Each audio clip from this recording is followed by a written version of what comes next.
demo, we'll show how PuppyGraph adeptly manages artifact dependency in software development environments. Through the graph, users can trace all direct and indirect dependencies of a specific artifact, understand the impact of chains by identifying which other artifacts depend on it, and swiftly diagnose failing builds by correlating them with their dependencies. This comprehensive visibility accelerates troubleshooting, enhances build reliability, and supports developers in maintaining robust build pipelines within complex systems. Currently, PuppyGraph can be launched in two main ways. The first way is through Docker, which is going to allow you to run PuppyGraph anywhere that you can run Docker. Secondly, you can also launch PuppyGraph through the AWS Marketplace, and soon you'll be able to launch PuppyGraph through the GCP Marketplace as well. Today, I'm going to show you how to run it in Docker. So for Docker, you can simply come to our PuppyGraph docs, click Getting Started, launching PuppyGraph in Docker, and then following our step-by-step tutorial here, it's just a couple steps. First, you'll need to make sure that you have Docker installed. Then, after Docker is installed, you'll then start a PuppyGraph container using this command. Just one note is that this command means that when your container is stopped, based on this --rm flag, this is going to completely remove the PuppyGraph instance. If you want to keep the instance so that you can start and stop it, just remove this -rm flag. Of course, if you want to make further tweaks to this run command, you can do that as well as needed. Once you run this command, the PuppyGraph image will be pulled down, and then the system will boot up. Once you've got PuppyGraph up and running, you can then proceed by logging into it. The default credentials will be PuppyGraph as the username and PuppyGraph123 as the password. Our next step, once we've logged in, is to upload our graph schema JSON. Now, there's other ways to do this as well. We can also use the create graph schema functionality, which is going to allow us to connect to a data source and then use the UI to design the graph schema. Or if you don't have a schema, you can also use one of our example schemas as well. That being said, today what we're going to do is use a JSON file that contains our catalog connectivity details, as well as how to map the data from our SQL data source over into PuppyGraph. Now, what does that schema.json look like? Well, here we have an example of some CI/CD data that we're going to bring into PuppyGraph. First at the top here, we've got catalogs. And if we have multiple catalogs, you'll see multiple entries here within this array. But in this particular instance, we only have one catalog that we're connecting to, and that is an iceberg catalog that is hosted on Tabular. Now, based on the data that we have there, we also have vertices or nodes, and this array has a bunch of objects in it, such as artifact, where we can see the mapped table source. So this is where that data is going to come from in the SQL data, as well as attributes that are going to be associated with that particular node. We have build, we have deployment, and then we come down here and we have edges. Now, these edges here, very similar to our nodes or vertices. It's going to be an array. We have a label for each edge, a mapped table source, where you'll also see a to and from field. Then you'll also see which node this is applicable to. So this is from artifact to artifact, because it depends on. Then we have has build, has deployment, and that caps off our relatively simple schema that we have here. Our next step back in PuppyGraph is to actually upload this. For that, I'll go to choose file, choose my schema.json file that you can see here, and then click upload.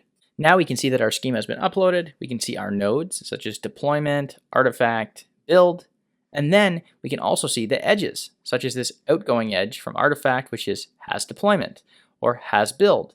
And then we also have depends on as well. Total of 3 nodes and 3 edges, the exact same that we had in our schema that we just looked at.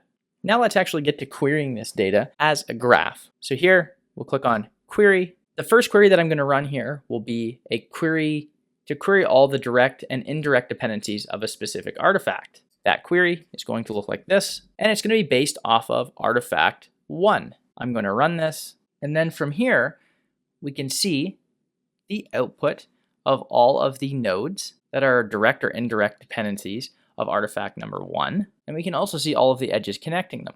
Total, we have 388 nodes returned and 1,066 edges returned.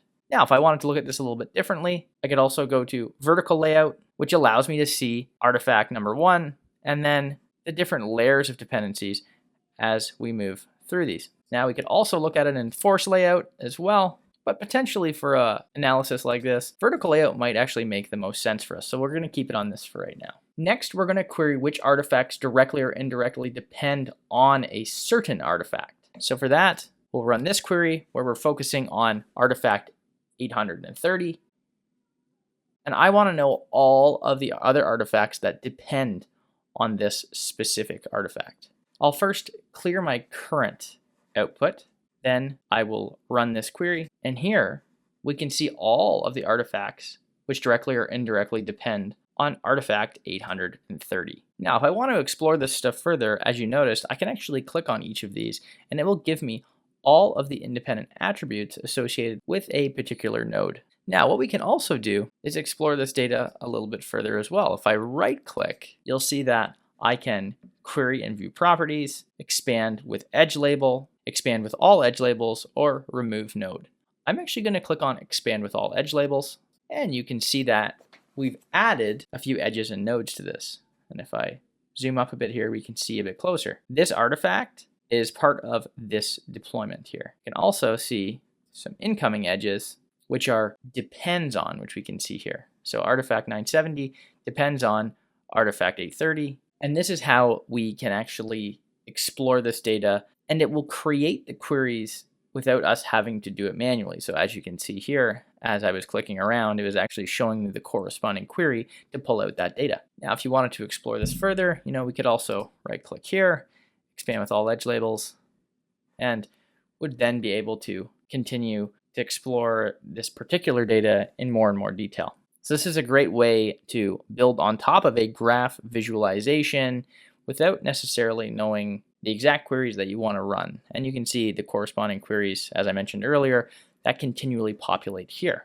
Now, what if I have queries that I want to save? One of the best ways to do this is to use PuppyGraph's dashboard functionality. By default here, you can see when I come to this that I have a vertex count, an edge count, vertex labels, graph samples, and vertex samples here. Now, these are all tiles that can be customized, and I can create various tiles as I see them fit, and these are actually driven by queries in the background. So if I leave these ones the way that they are, I click the plus button here, you'll see that it generates a new tile for me. Let me expand this tile here, and then if I come to the pencil icon here to edit this, I'm going to call this construction history of artifact 1. And the query that I'm going to run here will actually allow me to query the construction history of that specific artifact. Now, for display type, you can do text, which is what we saw up higher up, where we saw the node and edge count. You can do a graph, which is what we're seeing here, or you can do a table, which is what we're seeing here. For this particular query, I'm going to actually return the result as a graph. We can return it as a radial, vertical, or force layout. And I'm actually going to do vertical layout because I think it renders a bit better for this data set. And then I'm going to do scale to fit. Then I'll click submit, and look at that.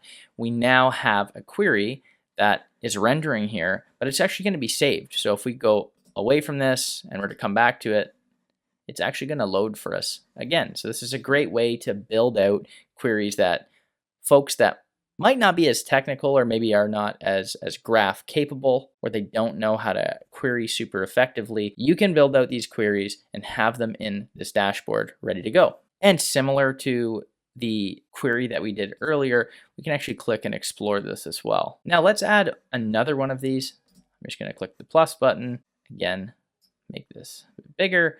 We'll call this one deployment history of artifact 1. And the query that we'll run will be right here. So artifact 1 has deployment. And then I'm actually going to return this as a table this time. Now you can also do some custom column mapping here if you'd like to, but I'm going to leave this as the default for this example. So I'll click submit, and we can see here that for this particular artifact, which artifact 1, we can see that it's been used in deployment 793, 952, and 1849. As I mentioned, we can rename this from 0 and 1 to artifact and deployment if we wanted to. Actually, let's go ahead and do that. I'll click submit, and now we can see that I've renamed these labels to make more sense. lastly, let's add one more query here. And for this one, what we'll do is query all failing build records and dependencies related to a certain build. And that build is going to be build 1439. And we'll call this failing build records for build 1439. Then paste in my query, which you can see here, has build, depends on emit, out has build, and then has a status of failure. And then any of these failed build records that are related to 1439 will then come back. Now in this case, I'm going to choose graph again. I'll choose radial, and then we'll do scale to fit once more. Click submit. And here we can see all of the failing build records for build 1439. Now, as you scale these like this, you'll see that this will re-render. Since we selected scale to fit, it's going to fit into the bounds of this particular tile.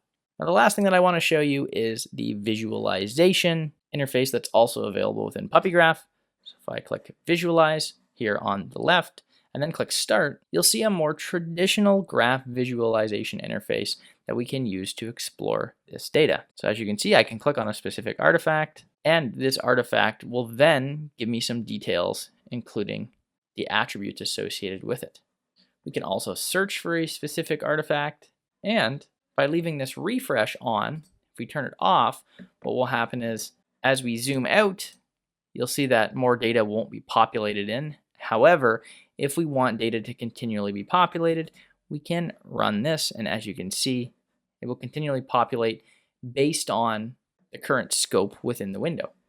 Now with that, we've went over the basic functionalities within PuppyGraph for exploring SQL-based data that has a CI/CD data set within it, and begun to look at that as a graph. All of this without any ETL needed, and as you could see, connecting to this data set took a matter of moments. For more information on how you can begin to explore your data as a graph with PuppyGraph, go to www.puppygraph.com.